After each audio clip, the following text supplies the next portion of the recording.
Hello guys, welcome to the my YouTube channel. तर आज आपण फंडेड अकाउंट कसं बाय करायचं त्याच्याबद्दल आज हा व्हिडिओ बनवत आहे. फंडिंग पिपची वगैरे जाहिरात वगैरे करत नाही, जस्ट असंच अकाउंट कसं बाय करायचं त्याच्याबद्दल हा व्हिडिओ बनवत आहे. तर चला सुरुवात करूया.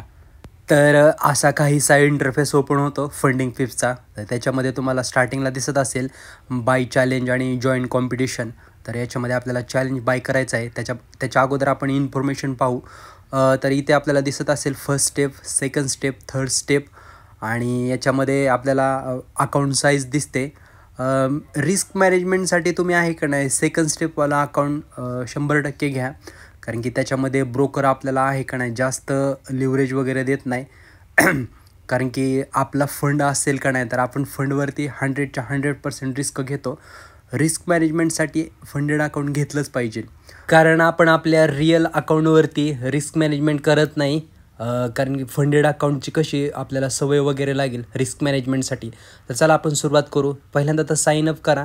ज्यांचं कोणाचं अकाउंट नसेल त्यांनी क्रिएट करा अकाउंट. माझं ऑलरेडीच आहे. आणि आता इथे मेल आय डी टाकतो. हा माझा मेल आय डी नाही, ज्याचं मी पहिल्यांदा अकाउंट घेतलेलं तर त्याचं आहे. तर इथे मी पासवर्ड वगैरे टाकतो. पासवर्ड टाकल्यानंतर इथं आपल्याला साइन इन करायचं आहे. साइन इन केल्यानंतर आपल्याला अशा प्रकारचा इंटरफेस दिसेल. अरे ऑलरेडी याच्यात अकाउंट वगैरे घेतलेलं आहे. तरी आपल्याला पुन्हा एकदा अकाउंट घ्यायचं आहे. त्याच्यासाठी न्यू चॅलेंज इथे न्यू चॅलेंज क्लिक करायचं. त्याच्यानंतर असा इंटरफेस ओपन होतो. तर याच्यामध्ये आपल्याला 2 स्टेप आणि हे अकाउंट टाईप आहे फंडिंग पिप्स एक्स. हे ते नाही काय करत बसायचं, फंडिंग पिप्सच ठेवायचं. आणि त्यानंतर आपल्याला प्लॅटफॉर्म दिसतं इथं मॅच ट्रेडर, सी ट्रेडर आणि ट्रेडिंग व्ह्यूज दिसते.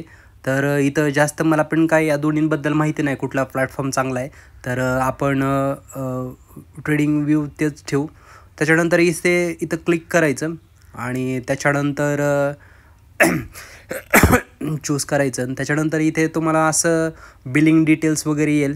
तर इथं एकसुद्धा चूक करू जाऊ नका तुम्ही अजिबात, कारण की लास्टला व्हेरिफिकेशन असतं ना, तर तिथं एका चुकीमुळं तुम्हाला आहे का नाही तुमचं जे पास झालेलं अकाउंट आहे ना ते मिळत नाही. तर काळजीपूर्वक टाका. त्याच्यानंतर प्रोसीड केल्यानंतर इथं असं हे काय XYZ काहीतरी येईल. त्याच्यानंतर ॲग्री करा आणि त्याच्यानंतर परत कन्फर्म करा. आणि त्याच्यानंतर जर तुमच्याकडे कुपन कोड वगैरे असेल तर कुपन कोड टाका. इथं माझ्याकडे आहे, आता बघू. तर हा इनव्हॅलिड येतो आहे. तर आता इथे नंतर क्लिक सिलेक्ट मेथड करायचं. याच्यामध्ये प्रामुख्याने आहे ना तर तुम्हाला क्रिप्टो, गुगल पे, अजून debit card, credit card, Astro pay वगैरे अशा खूप काही येतील. गुगल पे न करता तुम्ही डेबिट कार्ड, क्रेडिट कार्डवरती करा. त्याच्यानंतर तुमचा नंबर टाका, एक्सपायरी डेट टाका, CVV टाका, तुमचं नाव वगैरे टाका आणि त्याच्यानंतर पे करा. पे केल्यानंतर तुमच्या मोबाईलवरती OTP येईल. OTP टाकल्यानंतर तुमचं अकाउंट बाय वगैरे होईल. तर व्हिडिओ बघितल्याबद्दल खूप खूप धन्यवाद. असंच